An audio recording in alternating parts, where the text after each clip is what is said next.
Hello, everybody, and welcome into Senior Living Live. My name is Melissa. Thank you so much for being with us.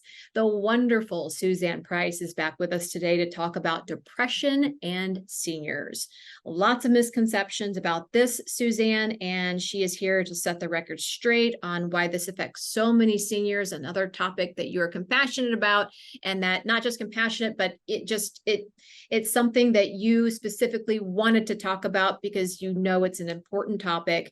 And we're going to discuss it today. Why it goes underreported, how you can recognize the signs in yourself or a loved one, and get the help that you deserve. Suzanne, thank you for being here.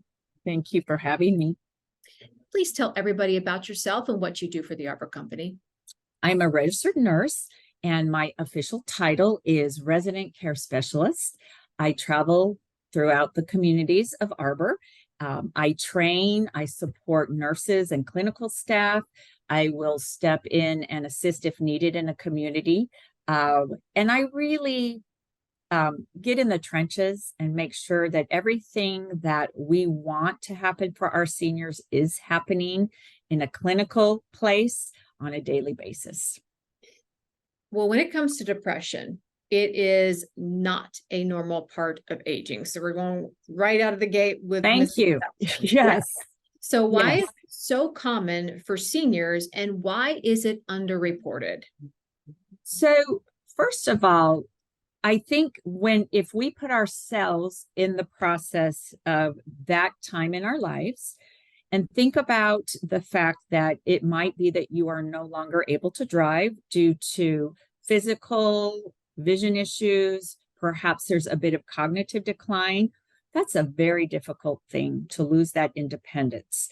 Perhaps you're no longer able to live in your own home with all of those things that you've collected over your lifetime they represent your life, those memories. So you're moving into either an apartment, independent living, or a community such as Arbor with the assistance needed to provide those items. Perhaps it's a little bit of physical assistance or medication management or just that social aspect that you need. No matter how wonderful it is at where you're moving, and we all look and see this beautiful community. Let's all admit that if it were us leaving our own home, our people, the neighborhood we've lived in forever, to come into this new environment would be very daunting and difficult. It is a transition, and it's a huge life transition. And it's kind of closing a chapter that is closed forever. And that's a hard thing. And we need to really look at that and talk about that and acknowledge it. Yeah. And even for somebody who may be watching and they say, well, you know what, I'm not moving, or I haven't moved yet, but I am a senior. Seniors experience a lot of loss, right? Quite a bit of loss just from, you get older and you lose friends, you lose family members. And then it's, how do you handle that? And so that is, we're all encompassing here in our discussion about depression in seniors. So what are some signs? So somebody's sitting at home or they're in a community right now and they're like, I'm fine. What are some signs, symptoms we should be looking for to begin seeking help for depression? Somebody may say, I don't have it, but then after hearing you, they might realize they do. So that's a great question, because I think part of the conundrum as we get older is that we tend to have perhaps some medical situations, or we've got some chronic health issues, and we kind of overlap there. So what might be considered part of this diagnosis is really a depression, or it might be part of a medical diagnosis. So it's really important to look at those layers and peel them away to see what's what. So some of the things that you are looking for, I would say kind of the overall idea is a change in that person. If they are someone who's always been in the middle of social activity, likes to go out to dinner, and they don't want to do that anymore, they want to just stay home, or they want to stay in their apartment, that's a flag. Someone who is sleeping more than normally, and they just kind of want to stay in bed, or someone who's not sleeping well, who is having troubles going to sleep or staying to sleep, or they're waking up very early and kind of just restless. One that I think is interesting that I I don't know that I would have pegged as depression until I read this was, and it kind of goes with that anxiety piece, just a restlessness, not being able to sit still, pacing, not being able to focus on something that you were able, to do. If you have a hobby that you love and you no longer really want to participate in that, that's a sign. Eating habits, appetite, loss of appetite, not eating as you were before, or overeating more. So we're kind of looking for weight loss or weight gain. Kind of that lack of interest, apathy in life or in things that were always important to you. Chronic pain is a big one. And of course, that's one of those where we have to separate what is what. But pain is exacerbated with depression, and depression is exacerbated if you're in pain. So it's really important to look at that and see what's what, and are we treating all aspects of that. One area that we really need to look at that we probably don't talk enough about is caregiver burnout. So we might have some elder abuse in an isolated where an adult child is caring for a senior, and they are just overwhelmed. So sometimes it's an actual abuse, sometimes it's just they're burnt out. So that elder is sitting in their room all day watching TV. Those things that they should have to really keep a challenging life are just not there. And so we need to kind of keep eyes out for in our own lives and in our communities, and talk about it. And people that are caring for an adult in their home, let them talk about, how are you doing? Do you need a break? How can we help you get a break? Those are all really important things to discuss. Yeah, and it's kind of leads to the next question of, ways that we can reduce the risk of depression for ourselves or for a loved one. And as you said, the first part of that is to recognize it, and Yes. everything you Yeah. just mentioned is something that you can do for a spouse, you can do for a friend, you can do for, another family member. You can kind of look at those signs. It's harder for, I think, us to sort of self-assess, right? Mm-hmm. Surrounded by other people, we have the ability to have others that can maybe assess and help us with that. Or if Yes. you're in a senior living community, hey, you've got staff that can do that almost on a daily basis, which is the beauty of having It is. a community as a place you call home. So Mhm. what are some of the ways that we can reduce the risk of depression? So as you mentioned, something that I think is invaluable is just having that interaction every day with our seniors in our communities. Our frontline staff, who are so many of the time the closest person in that resident's life, they are their family. They will share with them, how they're feeling and be very open with them. And we encourage, everyone to have eyes out and notice if they see any symptoms or any time that they think that someone might be depressed. And they're very good about, expressing to the proper person, their concerns. I think that the more we have that supportive, empathetic approach to our lives, it will be easier for everyone to talk about. I think one reason seniors don't talk about it as much is when they were growing up, it really wasn't something you talked about, and there was a stigma attached to it. And I think there was, we don't talk about that, and it's just kept behind closed doors. So that is kind of still their mindset. Another piece of that with seniors, I think that there's a bit of a hesitancy because there is a concern, if I say I'm depressed, will they think I'm not stable? Will they think I can't do this or that on my own? Will they think I'm crazy? Will they think I have dementia? There is a lot of, hyper concern about presenting yourself as very capable as a senior for some folks. And it's something they talk about a lot in senior living, that they don't want you to talk about it with their family. They don't want their family to think there's anything wrong. And you really have to work with them and say, this isn't a senior issue. This isn't a specific person, age group, culture. This is everyone. And we've got to talk about it and work together to support each other. Yeah, and the good news is it's not the way it was back then. We're openly talking about it now, and it's Mhm. nothing to be punished for. Absolutely. To, open up and say, hey, this is what's going on. Now, I just picked up on something you said, and you said one of the questions could be, do I have dementia? Mhm. So, Suzanne, how can we differentiate between depression and other cognitive issues such as dementia? Right.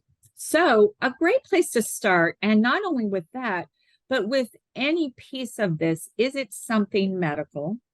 Is it depression, or is there something else going on? Primary care physician. Go visit your primary care physician and be honest with them and say, I'm feeling down, just describe what it is that's going on and let them, they will draw labs, they will vet every other piece of it, and then they'll talk about what works for you. We're all different.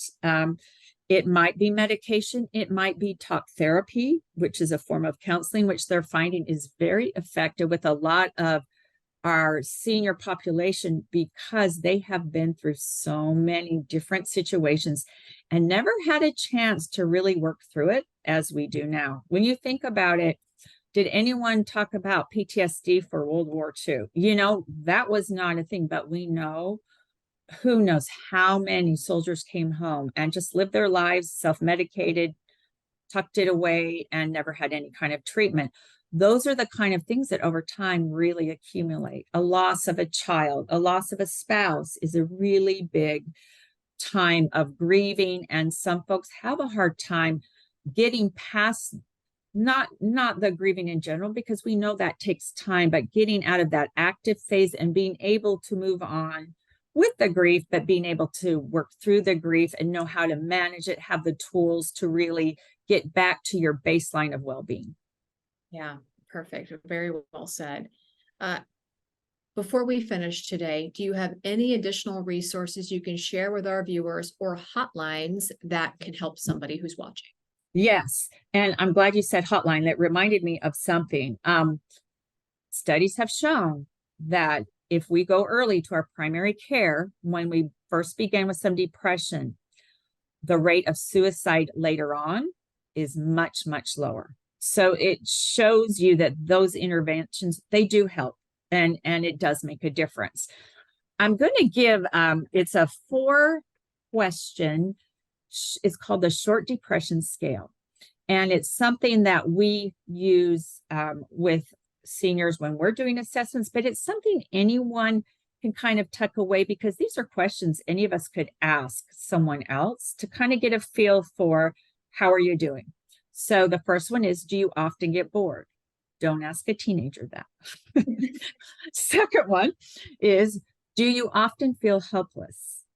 Think about the loss of control over your own life that occurs. Do you prefer to stay at home rather than go out or do new things? And do you feel pretty worthless about the way you are now? If someone answers at least 2 of those with a yes, that's an indicator that there's a chance that they are having some depression and it should be addressed. If you feel like it is you're to a situation where it is actually someone who could perhaps harm themselves or are talking about suicide, of course, we take that very seriously. And so that would be either a 911 call or a suicide hotline call, and make sure that we address that as soon as possible. There are some things that we can all do, and I'm going to sound like I say this with every time, Melissa, you're going to know I'm going to say the same things, but guess what? If we do those daily healthy habits, it does decrease the risk of having depression. And really, we need to emphasize again that aging is a difficult process. It doesn't mean we need to be depressed or that depressed is inevitable depression. However, there are some major obstacles to work through and some health issues that someone may never have faced in their life before. So get enough sleep. if we don't sleep well, we don't cope well. That's just part of life. Stay active.